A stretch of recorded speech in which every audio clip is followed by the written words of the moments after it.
alasannya adalah sakit hati, di mana 1 hari sebelumnya ini keluarga korban bersama dengan bos atau atasan di tempat korban bekerja itu mendatangi rumah pelaku meminta pertanggungjawaban karena korban ini hamil. M. Jibril, pelaku pembunuhan Putri Sari Nur Cahyani yang mayatnya ditemukan di persawahan Desa Bontocinde, Goa, sakit hati karena korban meminta pertanggungjawaban atas kehamilannya. Dalam press release yang digelar di Mapolres Goa Rabu kemarin, Kapolres Goa AKBP Ronald Simanjuntak menjelaskan, pengakuan pelaku bukan dirinya lah ayah dari janin berusia 4-5 bulan di kandungan korban. Namun Ronald tidak memfokuskan penyelidikan ke pengakuan pelaku itu. Intinya, kata Ronald, pelaku tidak terima karena keluarga korban bersama atasan di tempat kerjanya mendatangi rumahnya dan bertemu ibu pelaku. Di situ keluarga korban meminta pertanggungjawaban dan membuat ibu pelaku histeris dan menangis karena kaget anaknya menghamili anak orang. Di saat ibu pelaku berjanji akan bertanggung jawab, cowok 18 tahun itu justru merencanakan menghabisi nyawa kekasihnya. Ia kemudian memanggil korban untuk bertemu.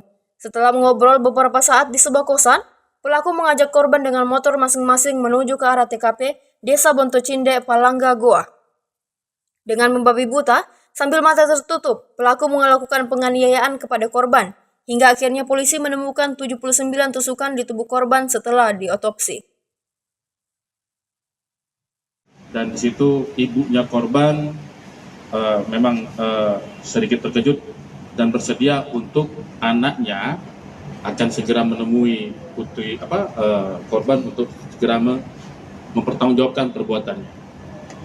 Namun pelaku keesokan harinya mendatangi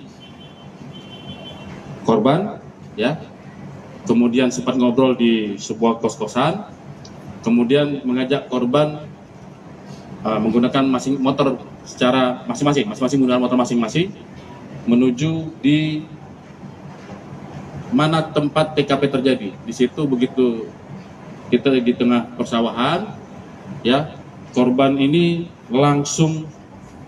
tersangka langsung membabi buta melakukan penganiayaan dengan menghujamkan 79 kali tusukan ke tubuh korban. 79 kali ke tubuh korban. Sehingga ada 12 luka memar, 1 luka lecet, 6 luka iris, dan 79 luka tusuk. Kita sudah lakukan otopsi korban dan benar didapatkan janin berusia 4-5 bulan di dalam tubuh korban. Download Tribun X sekarang, menghadirkan lokal menjadi Indonesia.